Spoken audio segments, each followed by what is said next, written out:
Bonjour à tous. Des fois, on a tendance à penser que pour s'attacher à Dieu, il faut s'attacher avec du spirituel, en étudiant, en priant, ce qui est juste, mais qu'on ne peut pas s'attacher à Dieu avec du matériel, avec du concret. Parce que le matériel, c'est quelque chose qui est très bas, grossier. Aujourd'hui, voyons ensemble une sira du Rabbi qui va nous rappeler comment le matériel est très important et que c'est avec le matériel qu'on fait une demeure à Dieu ici-bas. Lorsque les ustensiles ont été construits, ont été fabriqués pour le Mishkan, pour le tabernacle, c'est arrivé aussi le moment de faire la menorah, le candélabre. Nos sages disent que Moshe a eu des difficultés pour faire la menorah. Moshe Rabbeinu ne savait pas comment faire la menorah, le candélabre. Dieu lui a dit, tu sais quoi, prends l'or qui correspond à la quantité du candélabre, jette-le dans le feu, et ce que Moshe a fait, la menorah, le candélabre est sorti. Le Rabbi demande deux questions. Premièrement, en quoi est différent la menorah de tous les autres ustensiles? Tous les ustensiles, Moshe Rabbeinu, il savait faire. Celui-là, il a eu des difficultés. Deuxième question, Moshe Rabbeinu, il a déjà vu la menorah dans le ciel. Comme il y a écrit plusieurs fois dans la Torah, Kacher Oreta, tu as vu la menorah. Pourquoi il ne savait pas comment la faire? Pour comprendre cela, voyons de manière générale en ce qui concerne le Mishkan et les ustensiles. La Torah, lorsqu'elle présente au début de la paracha de Teruma, comment on va prélever de tous les juifs différents matériaux pour construire le tabernacle, la Torah commence à dire Daber al bnei Israël, que Dieu dit parle au peuple juif. Ça, c'est une chose. Deuxièmement, quoi? Veikru li, ils vont prendre pour moi pour Dieu. Donc on a ces deux détails-là. Parle au peuple juif et qui prennent pour moi. Après ces deux introductions-là, on a dit ça y est, maintenant, on peut commencer à discuter d'aller construire un Mishkan, un tabernacle. Qu'est-ce que cela veut dire? Ce Mishkan, ce tabernacle-là, il a été fait avec des choses matérielles. De l'or, de l'argent, du cuivre, etc. C'est-à-dire qu'on a pris des choses matérielles, et ces choses-là matérielles sont devenues un Mishkan, un sanctuaire, un Mikdash, un temple pour Dieu. La question se pose, comment est-ce possible de faire du matériel un Mikdash, un sanctuaire, quelque chose de saint? A priori, un Mikdash, quelque chose qui est saint, on peut en faire avec l'étude de la Torah, avec la prière, ou des choses semblables, mais comment, avec de la matière, on peut faire un Mishkan, un sanctuaire pour Dieu? Encore plus que ça, la question se renforce. D'après ce qui est connu, que la présence divine qu'il y avait dans le temple était à un niveau très très haut, encore plus haut que la lumière divine qui est dans le monde spirituel. Même dans les mondes spirituels, il y a seulement une ahara, une lumière de la divinité. Dans le temple, c'est pas juste une lumière, une émanation, mais c'était Atzmut, l'essence même de Dieu. Cette essence de Dieu qui était dans le temple était de manière particulière dans le Saint des Saints. Et ça s'exprimait même concrètement, on pouvait le voir. Il y avait dans le Saint des Saints le Aaron, l'arche. Dans cette arche-là, il devait avoir une certaine mesure. La Torah dit, il doit faire 2 coudées et demi sur 1 coudée et demi. Mais pourtant, il ne prenait pas de place. Il se trouvait dans une pièce qu'avec les murs, il y avait 20 coudées sur 20 coudées. Et pourtant, quand on mesurait donc toute la pièce avec le Aaron, l'arche qui est à l'intérieur, on retrouvait encore 20 coudées sur 20 coudées, comme si que l'arche ne se trouvait pas à l'intérieur. Ça exprime Atzmut, l'essence de Dieu. En effet, comme c'est connu que dans la divinité, il y a plusieurs niveaux. Il y a la divinité comme elle est habillée dans la nature, dans les choses matérielles. Puis il y a la divinité qui fait exister les mondes. Et il y a encore des niveaux de divinité qui sont encore plus hauts que créer le monde. Mais il y a un niveau qui est encore plus haut qui s'appelle Nimna Nimnaot. Nimnaot, c'est-à-dire des choses impossibles. Et Nimna Nimnaot, c'est-à-dire impossible des impossibles. C'est-à-dire que nous, en tant qu'êtres humains, nous avons des choses qu'on est impossible de faire. Il y a des choses qui sont impossibles de s'imaginer. Chez Dieu, Dieu il est Nimna Nimnaot. Il est impossible des impossibles. C'est-à-dire, en d'autres mots, que tout est possible chez Dieu. D'ailleurs, il y a dans certains philosophes juifs qui pensent que les Nimnaot, ces choses qui sont impossibles, et en effet, n'existent pas. Dieu ne peut pas faire ces choses qui sont impossibles. Dieu, il est Kol Yachol, il peut tout faire d'après eux. Mais quand même, Dieu, il a fait certaines règles qu'il ne peut pas briser ces règles-là. Et donc, Dieu, il est limité dans certaines règles de la nature. Mais la vérité, elle est comme c'est expliqué, particulièrement dans la Kabbale et dans la Chassidoute, que Dieu, il est Nimnaot. Il est impossible des impossibles. C'est-à-dire que dans des mots simples, il n'y a rien qui est impossible chez Dieu. Et on nous dit que dans le Saint des Saints, il y avait le dévoilement de ça. Il y avait un makom, il y avait une place. C'est-à-dire, il y avait un espace bien particulier, 20 coudées sur 20 coudées, avec lequel il y avait une arche. Cette arche-là fait 2 coudées et demi sur 1 coudée et demi. Et pourtant, c'est au-delà de la place, vu que ça ne prend pas de place. Donc, nimna animnaot, il y a de la place et ça prend pas de place. C'est d'ailleurs la raison pour laquelle que toutes les prières passent par le Saint des Saints. Comme il dit, Vezeshar Hashamaim, l'endroit, cet endroit-là où il y a le Saint des Saints, c'est la porte du ciel. Et c'est pour ça qu'il est dit, Vidpalelu elecha derechatzam, que le peuple juif va prier à toi, Dieu, donc par leur terre, par Eretz Israël. Tous les juifs qui sont dans tous les pays du monde prient à Dieu en direction de la terre d'Israël. Lorsque quelqu'un se trouve dans la terre d'Israël même, il prie dans la direction du temple. Lorsque quelqu'un se trouve dans le temple, il prie dans la direction du Saint des Saints. La raison, elle est parce que les prières sont pour des besoins de l'être humain. Et la majorité des besoins de l'être humain sont des choses matérielles. Là-haut, les besoins matériels n'ont qu'une importance. Mais dans le Kodesh HaKodashim, dans le Saint des Saints, dans lequel il y a le dévoilement de Hatzmut, de l'essence de Dieu, eh bien, ça donne la possibilité de se rattacher avec même le niveau le plus bas avec le plus haut. Aïe, c'est nimna, c'est contradictoire. C'est nimna. Dieu, il n'y a pas de... Tout est faisable, même les choses impossibles. Alors, revenons à notre question. Comment est-ce possible donc de faire des choses matérielles qui vont devenir un réceptacle pour quelque chose de tellement kadosh, tellement saint?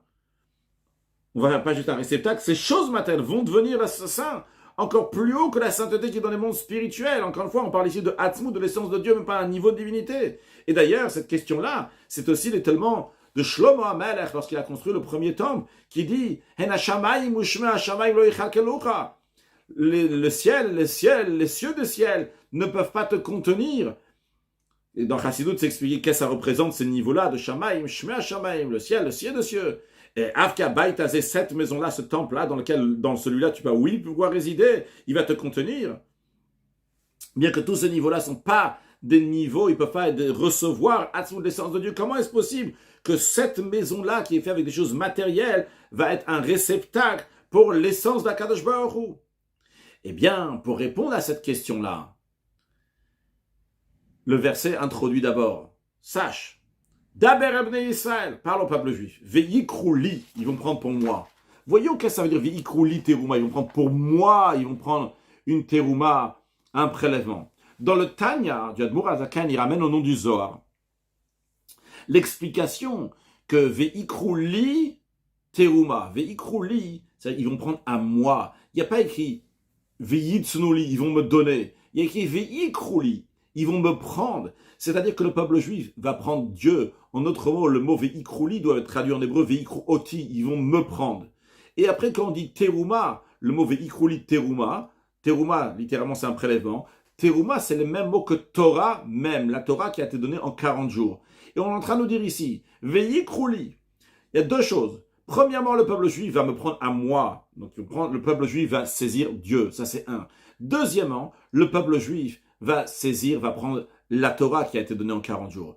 Et le verset ne dit pas Ve'yikrouli ou Terouma. Ils vont prendre moi, Dieu, et aussi la Torah. Pourquoi? Parce que Dieu et la Torah sont une seule chose. En tous les cas, donc, ce qu'il y a à retenir d'ici, c'est que toutes ces choses matérielles qu'on a pris pour le sanctuaire, il y a 13 éléments matériels, ou bien 14 en fonction, ou 15 en fonction donc des décisionnaires, il y a 13 choses ou 15 choses qui sont mentionnées. C'est des choses matérielles, mais c'est Ve'yikrouli. Par cela, on prend l'essence même de Dieu. Pourquoi? Parce que ce monde matériel a été créé par l'essence de Dieu, comme l'Admour HaZaken dit dans le Tanya. Seulement que l'essence de Dieu est cachée dans ce monde. Mais vu que l'essence de Dieu se trouve dans ce monde, c'est la raison pour laquelle qu'on peut prendre ces choses matérielles et en faire un mikdash en sanctuaire pour Dieu. Parce que tout ce qu'on a à faire, c'est uniquement dévoiler quelque chose qui se trouve déjà caché, le hatzmut, l'essence qui se trouve dans ces choses matérielles. Et c'est pour ça qu'en tant qu'introduction pour construire le tabernacle, on dit Ve'yikrouli. Ils vont prendre à moi, ils vont prendre l'essence de Dieu qui se trouve déjà dans le matériel. Mais qui est-ce qui peut faire ça? Daber Bnei Israël. Là, deuxième point, parle au Bnei Israël. Parce que le peuple juif, c'est eux qui ont la possibilité de dévoiler ça. Parce que le peuple juif, dans eux-mêmes, il y a l'essence de Dieu. Et c'est à eux que Dieu a donné la possibilité de prendre l'essence de Dieu qui se trouve dans le matériel et de le dévoiler. Le rabbi nous dit que ce qu'on vient de dire, ces deux points-là, que premièrement, la hatzmut, l'essence de Dieu, se trouve déjà dans la matière. Et deuxièmement, que le peuple juif, lui, a juste à le dévoiler parce qu'il est lié avec hatzmut, l'essence de Dieu. Cette idée-là, on la retrouve aussi dans ce qui est dit dans la paracha de Mishpatim, il y a écrit lorsque tu vas faire l'acquisition. C'est Dieu qui parle à Moshe Rabbeinu. Et dans le sens simple, il dit au peuple juif, dit à Moshe Rabbeinu, dit au peuple juif, lorsque tu vas faire l'acquisition d'un serviteur.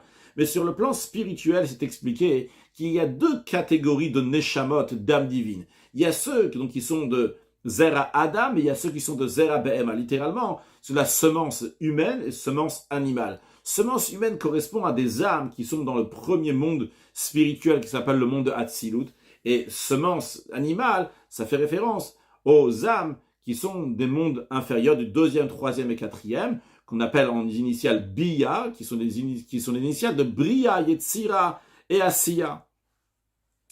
Et ces Neshamot, ces âmes-là, Dieu il dit à Moshe Rabbeinu, qui tikne, il dit tu vas faire l'acquisition, ça veut dire toi Moshe Rabbeinu, ton niveau c'est date, on va traduire par la compréhension, l'attachement à Dieu, et bien toi tu vas leur donner, qui tikne, tu vas faire l'acquisition, tu vas leur dévoiler ce qu'ils ont, tu vas leur dévoiler cette qualité d'avoir le date dans un Kadosh Baruch ou la compréhension dans Dieu. Qu'est-ce que ça veut dire? C'est quoi l'idée de tikne, de faire une acquisition? Une acquisition, c'est quelque chose qui passe d'un endroit à l'autre. Il n'y a pas ici une nouveauté. La chose déjà se trouve là, elle existe déjà, il faut la dévoiler. Donc en effet, dans la source, ça existe déjà chez le juif, cette notion-là d'être attaché à Dieu, d'avoir ce date, seulement c'est caché, il faut juste le dévoiler. Deuxième point, qui est-ce qui fait cela? Donc amener ce potentiel au concret, amener ce date qui existe déjà chez le juif, mais le concrétiser, il faut que ça soit chez Moshe Rabbeinu. Moshe Rabbeinu, en effet, son niveau, pourquoi il a appelé Moshe, c'est Minamai, Maï Meshiti, où il a été tiré de l'eau, qui représente un niveau spirituel qui est très haut. Alors, bien que tous les juifs ont déjà ce niveau-là de date, alors sous cette compréhension dans Dieu, mais il faut le dévoiler. Mais qui est-ce qui va le dévoiler? Quelqu'un qui a constamment donc ce lien-là avec ce date qui est Moshe Rabbeinu, c'est-à-dire, la même manière qu'on a dit avant, que l'essence de Dieu se trouve déjà dans le monde. Et il faut la dévoiler par qui? Par le peuple juif qui a l'essence de Dieu dans lui. De la même manière aussi, c'est dans le même esprit de ce qui est dit à propos de Moshe Rabbeinu, que lui, il va dévoiler le date qui est dans chaque juif. Donc chez qui on va dévoiler le date? Chez quelqu'un qui a déjà le date. C'est le peuple juif qui a déjà cette compréhension dans Dieu, cet attachement à Dieu. Mais qui est-ce qui va le dévoiler? Quelqu'un qui vit ça. Donc c'est Moshe Rabbeinu. De la même manière en ce qui concerne le monde. Il y a déjà l'essence de Dieu dans le monde. Mais qui est-ce qui va dévoiler cette essence de Dieu qu'il y a dans le monde? C'est le juif qui est lié avec Hatzmut, l'essence d'Akadosh Baruch Hu. Donc, en ce qui nous concerne, faire ces réceptacles, prendre ce matériel pour en faire un réceptacle pour Hatzmut, pour l'essence d'Akadosh Baruch Hu, c'est possible. Parce que déjà, à la source, ces choses matérielles viennent de lui, de moi-même, donc de l'essence de Dieu. Et qui est-ce que dévoile? Donc, c'est les âmes du peuple juif, parce que dans eux, il y a Hatzmut, l'essence d'Akadosh Baruch Hu. Basé sur cela, donc on a expliqué donc les deux points d'Aber al-Bnei Israël, Veikrouli, donc le deuxième point qui est Veikrouli, qu'on a expliqué en premier, donc prendre l'essence de Dieu. Deuxième point, qui est-ce qui le fait? C'est les Bnei Israël, parce qu'ils sont liés avec Hatzmut. Basé sur ça, on va comprendre maintenant pourquoi Moshe Rabbeinu a eu des difficultés uniquement lorsqu'il s'agissait de fabriquer la menorah, le candélabre. La menorah a été faite en or. Son principe, c'était quoi? C'était d'éclairer l'obscurité. Comme Dieu lui-même dit, que cette menorah, ce candélabre, va être un témoignage pour tous les gens du monde. Donc c'est lié avec le monde, un témoignage pour le monde, que la Shrina, la présence divine, se trouve dans le peuple juif. Moshe Rabbeinu a une difficulté. Qu'est-ce que ça veut dire, il a une difficulté? Le Rabbi explique ici dans le sens profond des choses. Il dit, comment est-ce possible de prendre de l'or, du matériel, et de cela en faire quelque chose qui va éclairer le monde, qui va amener donc l'essence de Dieu? Dieu lui répond, il lui dit, vrai, t'as raison, c'est une très bonne question, c'est logique ce que tu dis. Et tu as raison qu'un être humain ne peut pas faire une telle chose. Il n'y a que Dieu qui peut le faire. Mais ce qu'on demande de l'être humain, c'est quoi? C'est prendre l'or et le jeter dans le feu. Et lorsque l'homme va prendre l'or et va mettre dans le feu, eh bien Dieu, il va faire que la menorah va éclairer le Mishkan, va éclairer le monde. En effet, lui doit juste faire ce que Dieu lui a demandé de faire. Donc on a compris qu'est-ce qui était difficile pour Moshe Rabbeinu, comment prendre du matériel et d'en faire une lumière pour le monde. Dieu lui a dit, en effet, le matériel en lui-même, c'est pas lui. Mais vu que Dieu, il donne cette possibilité-là, alors toi, fais ce que tu dois faire, et Dieu, déjà, il va faire. Ça va éclairer le monde. Maintenant, pour conclure, qu'est-ce que cela veut dire pour nous? Parce que ce qui a été détruit, c'est uniquement le temple qui a été construit avec du bois et des pierres, etc. Mais le Beth Amidash, le temple qui est dans chaque juif, dans le cœur du juif, le Veshacham Tibetocham, que Dieu réside dans nous, il reste constamment, dans toute époque, dans toute situation. Eh bien, le message pour nous est le suivant. Lorsqu'un juif, il prend tous ses biens et il en fait un Beth Amidash, un temple pour Hachem, Dieu lui dit, fais le temple avec de l'or, fais du temple avec le meilleur du matériel. Fais-en une menorah. Dieu lui dit, lorsque tu vas prendre ces choses matérielles, à ce moment-là, tu vas t'attacher à moi. Je ne me contente pas juste de ta Torah, ton spirituel, de ta prière, de tous les mitzvot. Je te demande que de ton matériel aussi, tu vas me faire un temple. Et Dieu dit aux Juifs, sache que par tes propres forces, tu ne pourras pas le faire. Mais c'est moi qui vais le faire. Tout ce que je te demande, c'est de prendre ton or et de le jeter dans le feu qui est dans ton cœur. Parce que dans le cœur de chaque Juif, il y a un feu, une flamme pour Hachem.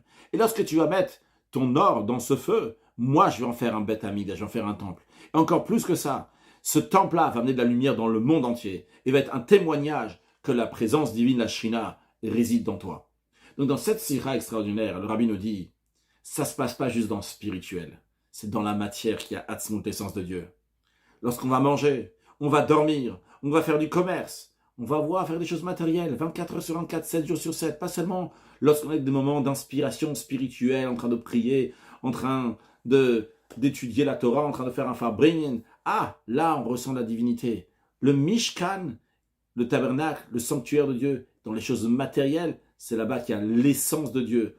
Ce monde matériel a été créé par l'essence de Dieu. Et à nous de dévoiler l'essence de Dieu qui se trouve dans ce monde matériel par notre neshama. Prenons notre or, prenons notre meilleur, et avec la chaleur de notre cœur, faire de nous-mêmes, de notre foyer et du monde, une demeure à Dieu qui va se dévoiler très prochainement avec la venue de Mashiach Now. Une excellente journée.